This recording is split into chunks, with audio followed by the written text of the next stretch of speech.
Hello दोस्तों, स्वागत है आपका हमारे यूट्यूब चैनल याहू बाबा पे। ये हमारा पीएचपी कोर्स से रिलेटेड 8th ट्यूटोरियल है और इस कोर्स में हम पीएचपी के कांस्टेंट वेरिएबल के बारे में सीखने वाले हैं। इससे पिछली कुछ वीडियोस में मैंने आपको बताया था कि हम पीएचपी के अंदर वेरिएबल्स कैसे बनाते हैं। यहाँ पर मैंने आपको ये भी बताया था कि अगर हम वेरिएबल के अंदर दोबारा से कोई वैल्यू असाइन कर देते हैं तो उसकी वैल्यू चेंज हो जाती है। यहाँ देखिए एक एग्जाम्पल। पहले मैंने यहाँ पर $x को वैल्यू दी 500, उसके बाद मैंने इसको वैल्यू रीअसाइन कर दी 25। अब मैं अगर इसको प्रिंट करूंगा तो हमारे पास जो वैल्यू आएगी वो आएगी 25। ऐसा क्यों होगा? क्योंकि यहाँ पर जो लास्ट वैल्यू होती है वेरिएबल के अंदर वही वैल्यू प्रिंट होती है। और अगर मैं इसको बाद में जाके दोबारा से वैल्यू रीअसाइन कर देता हूँ और यहाँ पर स्ट्रिंग वैल्यू डाल देता हूँ और इसके बाद अगर इसको प्रिंट करूंगा इको लगा के, तो अब हमारे पास वैल्यू आएगी याहू बाबा। तो इसका मतलब हम वेरिएबल के अंदर जाके कभी भी वैल्यू चेंज कर सकते हैं। अब मान लीजिए मैं कोई ऐसा वेरिएबल बनाना चाहता हूँ जिसकी वैल्यू चेंज ही ना हो सके। मान लीजिए मैंने उसको एक बार दे दिया 500 और उसके बाद मैं उसकी वैल्यू चेंज ना कर सकूंगा, जैसे मैंने यहाँ पर किया 25। तो इसके लिए हमारे पास पीएचपी के अंदर आते हैं कांस्टेंट वेरिएबल्स। आइए उसको समझते हैं। यहाँ देखिए पीएचपी के अंदर जो हम कांस्टेंट वेरिएबल बनाते हैं ये उसका सिंटेक्स है। आप सबसे पहले यहाँ पे लिखेंगे डिफाइन। डिफाइन के बाद आपको राउंड ब्रेसेस लगानी है और यहाँ 3 पैरामीटर आते हैं। सबसे पहला जो आता है पैरामीटर वो होता है वेरिएबल का नेम, फिर उसकी वैल्यू, फिर लास्ट में यहाँ पे वैल्यू है केस सेंसिटिव। यहाँ पे सिर्फ 2 ही वैल्यू आती हैं, या ट्रू या फॉल्स। बाय डिफॉल्ट जो वैल्यू होती है केस सेंसिटिव में वो होती है फॉल्स। इसका मतलब क्या होता है? मान लीजिए आपने वेरिएबल का नेम जो है वो छोटे अक्षरों में लिया है, मतलब कि स्मॉल कैप्स में, और बाद में अगर आप उसको कैपिटल लेटर में लेके प्रिंट कराना चाहते हैं, इको करना चाहते हैं, तो वो कर सके या ना कर सके, तो ये इस वैल्यू पे डिपेंड करता है। अगर यहाँ वैल्यू होगी फॉल्स तो वो नहीं कर सकेगा, अगर होगी ट्रू तो वो कर सकेगा। मैं अभी आपको एक एग्जाम्पल दिखाता हूँ। ये देखिए यहाँ पर हमने डिफाइन लिया और यहाँ पर एक नम नाम का हमने एक वेरिएबल ले लिया और इसके अंदर वैल्यू साइन कर दी 500। तो ये हमारा बन गया एक कांस्टेंट वेरिएबल जिसकी वैल्यू को हम कभी दोबारा चेंज नहीं कर सकते। अब मैं इसको अगर इको करूंगा तो हमारे पास वैल्यू आएगी 500।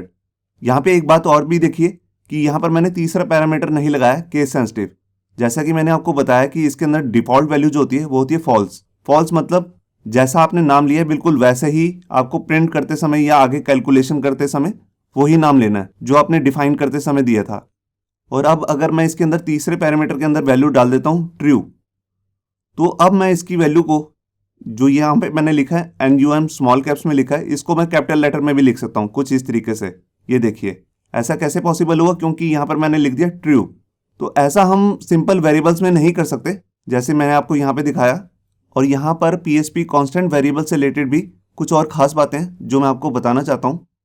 सबसे पहले जब हम इसका नेम लेंगे, जो यहाँ पे हमने जैसे लिया है नम, इसका जो पहला करैक्टर है वो हमेशा अल्फाबेट ही होना चाहिए, या उसकी जगह हम अंडरस्कोर भी यूज कर सकते हैं। यहाँ पे हम स्टार्टिंग जो है न्यूमेरिक वैल्यू से नहीं कर सकते।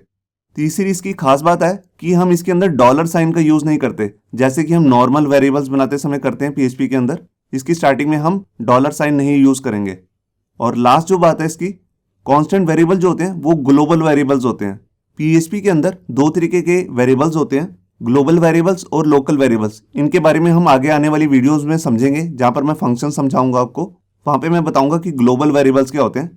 यहाँ पर सिर्फ आप इतनी बात समझ लीजिए, जो भी कांस्टेंट वेरिएबल होते हैं जैसे हम उसे डिफाइन करते हैं वो ऑटोमेटिकली ग्लोबल वेरिएबल बन जाता है। आइए अब देखते हैं एक छोटा सा प्रैक्टिकल जिसमें हम समझेंगे कि हम कांस्टेंट वेरिएबल को कैसे यूज कर सकते हैं। यहाँ पर देखिए HTML के एडिटर के अंदर मैंने अपनी एक फाइल बना ली है जिसका नाम है constant.php। ये मैंने अपनी उसी फोल्डर में बनाई है जिसमें मैंने अपने पिछले वीडियो को कवर किया था। अब यहाँ पे अपना प्रैक्टिकल शुरू करते हैं। तो उसके लिए यहाँ पर मैं एक कांस्टेंट वेरिएबल बना लेता हूँ। तो उसके लिए सबसे पहले मैं लिखूंगा डिफाइन और उसके बाद मैं लगाऊंगा राउंड ब्रेसेस। सबसे पहले यहाँ पर मेरे को उस कांस्टेंट वेरिएबल का नाम लेना है। तो जैसे मैं यहाँ पर कोट्स के अंदर ले लूंगा टेस्ट, ये मेरे वेरिएबल का नाम हो गया। अब इसके अंदर मैं एक वैल्यू भी दे देता हूं, जैसे मान लीजिए मैंने यहाँ पे दे दी 50। अब मैं इसको आपको प्रिंट करा के दिखाता हूं। तो मैंने यहाँ पे ले लिया इको और यहाँ पर सिर्फ लिखना है आपको टेस्ट। यहाँ पे आपको डॉलर साइन का यूज़ नहीं करना है क्योंकि ये कांस्टेंट वेरिएबल है। मैंने फाइल को सेव किया और इस पीएचपी की फाइल को रन करने के लिए सबसे पहले मैं अपना एग्जाम सर्वर ऑन कर लेता हूँ। तो यहाँ देखिए मैंने अपनी अपाची सर्वर और MySQL दोनों को ऑन कर चुका हूँ यहाँ पे।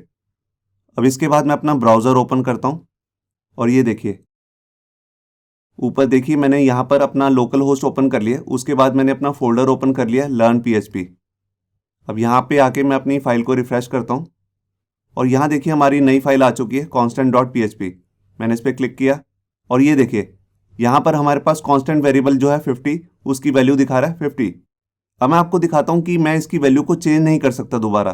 तो देखिए मैंने इसी लाइन को कॉपी कर लिया और यहाँ पे आके मान लीजिए मैंने यहाँ पर वैल्यू असाइन कर दी से 10। तो मैंने फाइल को सेव किया और ये देखिए यहाँ पर एक एरर आ चुका है। ऊपर नोटिस में दिया भी हुआ है कांस्टेंट टेस्ट ऑलरेडी डिफाइंड, मतलब कि जो टेस्ट नाम का कांस्टेंट वेरिएबल है ये ऑलरेडी डिफाइन हो चुका है, उसको आप दोबारा रीडिफाइन नहीं कर सकते। तो आपको एक बात तो समझ में आई गई कि हम कांस्टेंट वेरिएबल में दोबारा वैल्यू कोई असाइन नहीं कर सकते, ना उसको डिफाइन कर सकते हैं। तो इस लाइन को मैं कमेंट कर देता हूँ। अब मैं आपको दिखाता हूँ, अगर मैं यहाँ पर टेस्ट से पहले अंडरस्कोर लगा देता हूँ और यहाँ पर भी इको से पहले अंडरस्कोर लगा देता हूँ तो ये प्रॉपरली वर्क करेगा। मैंने फाइल को सेव किया और ये देखिए अभी भी हमारा जो कांस्टेंट वेरिएबल है वो प्रॉपर वर्क कर रहा है और इको भी कर रहा है।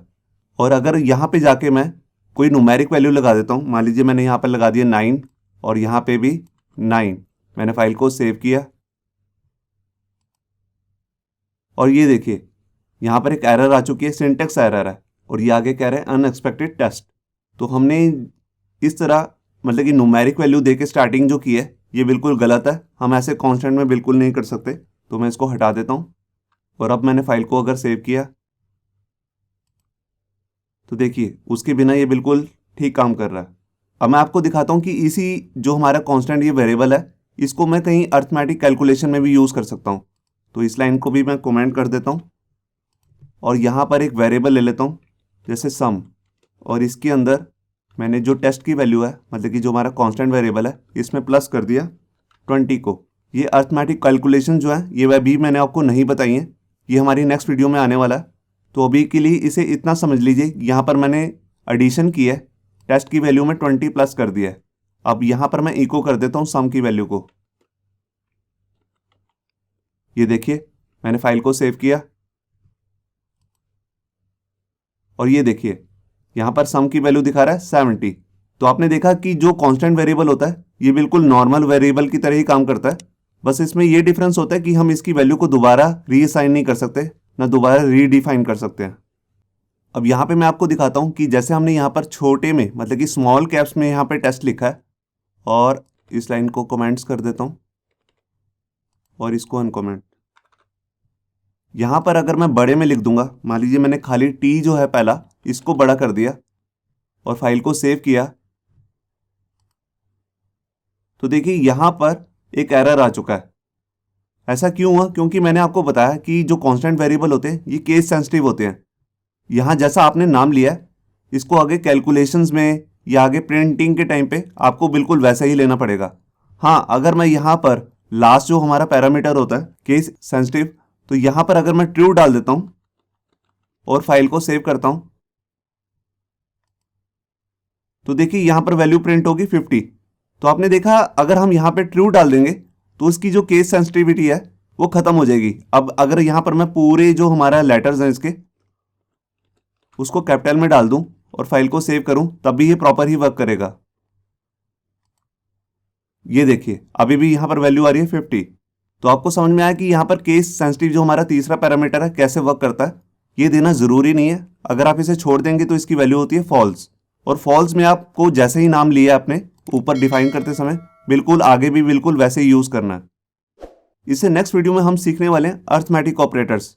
जैसे हमने यहाँ पर एक छोटी सी कैलकुलेशन की थी, इस कैलकुलेशन के अलावा भी बहुत तरीके की कैलकुलेशंस होती हैं पीएचपी के अंदर, वो सब हम कैसे कर सकते हैं अर्थमेटिक ऑपरेटर से, वो हम सब समझने वाले हैं। तो उस वीडियो को देखना मत भूलिए। होप सो आपको ये हमारा वीडियो ट्यूटोरियल अच्छा लगा होगा। अगर अच्छा लगा है तो वीडियो को प्लीज़ लाइक करना मत भूलिए। अगर आप ऐसे ही रेगुलर अपडेट चाहते हैं तो हमारे चैनल याहू बाबा को सब्सक्राइब करना मत भूलिए। Thank you.